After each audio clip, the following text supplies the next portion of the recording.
En el caso de José Martí, es un escritor cubano y revolucionario.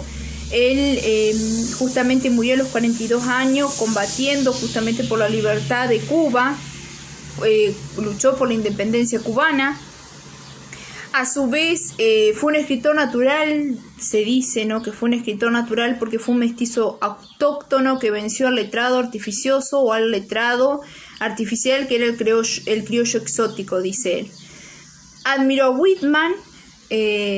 Por ejemplo, hay muchas características de Hojas de hierbas de la poesía de Whitman que se ve justamente en versos sencillos de este escritor.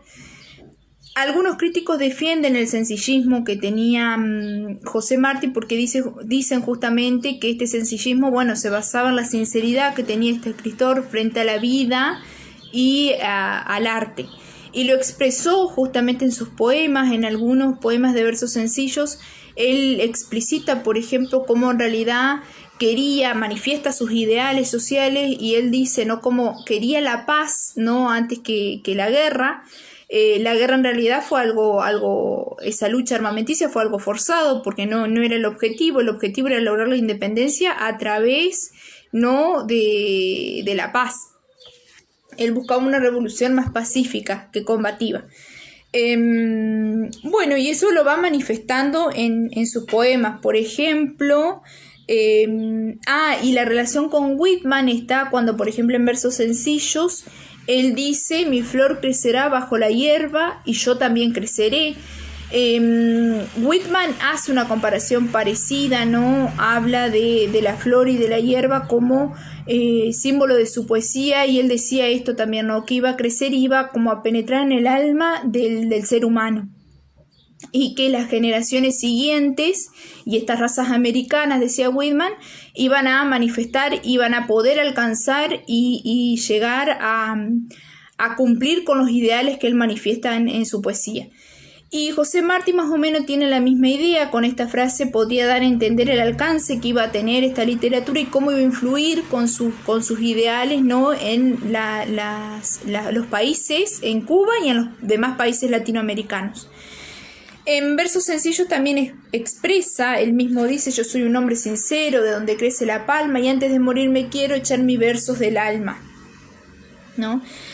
Dice más abajo en otro de los versos: si ves un monte de espuma, mi verso es un monte y es un abanico de plumas. Empieza a hacer ciertas comparaciones, ¿no?, con las imágenes visuales, táctiles. Sigue y dice: mi verso, y acá está la idea, ¿no?, de lo pacífico, porque dice: mi verso es como un puñal, ¿no? Ahí se manifiesta como cierta idea de lucha, ¿no? Pero él ve el problema de frente, no dispara de lejos, por decirlo así. Pero el puñal no tiene una idea, ¿no? Con esto de puñal no transmite una idea combativa, sino más bien pacífica, porque termina diciendo que por el puño echa flor. Es decir, que es como que si tiene una idea también de esperanza y busca una revolución pacífica, ¿no? Y se basa justamente basada en la libertad, no en un combate. No utiliza la idea de puño para desafiar o combatir. Sigue más abajo, dice: mi verso es de un verde claro, quizás demostrándonos cierta esa pacificidad o cierto aspecto, ¿no?, de esperanza. El verde es un color que generalmente se asocia a la esperanza, y justamente estando en el modernismo, en una primera etapa, ¿no?, y en un primer momento que es el de iniciación, puede ser que este color sea utilizado para ese propósito, para comunicar esperanza. Bien, sigue más abajo, otro de los versos se relaciona con su biografía. En La niña de Guatemala, por ejemplo, él tuvo un romance frustrado, un amorío frustrado con una guatemalteca, María García Granados, y fue una relación que terminó mal. Entonces puede ser que en La niña de Guatemala el autor esté hablando, ¿no?, de este amorío que tuvo, ¿no?, y se esté refiriendo a esta mujer. Dice en los versos pares de este poema, él lo que está diciendo o está contando, está narrando la la muerte de esta mujer, dice que se enamora de este, no sé si será un estilo marinero quizás, o de este hombre que bueno, se va de viaje, ella le da una almohadilla de olor, ¿no? Le da algo para que la recuerde, y cuando vuelve, este hombre vuelve casado. Entonces ella, ¿qué decide hacer? Se suicida. Entonces lo que hace este yo poético va contando todo lo que ocurrió. Dice que bueno, van a la iglesia primero, de la iglesia se van caminando, van haciendo ¿no? todo el rito funerario, y hasta llegar el momento del entierro. Dice bueno, que la bóveda estaba helada, que la pusieron en 2 bancos, besé su mano afilada, dice, besé sus zapatos blancos. Hay una antítesis también ahí con las extremidades del cuerpo, quizás refiriéndose a la pasión o al amor que sintió en su momento.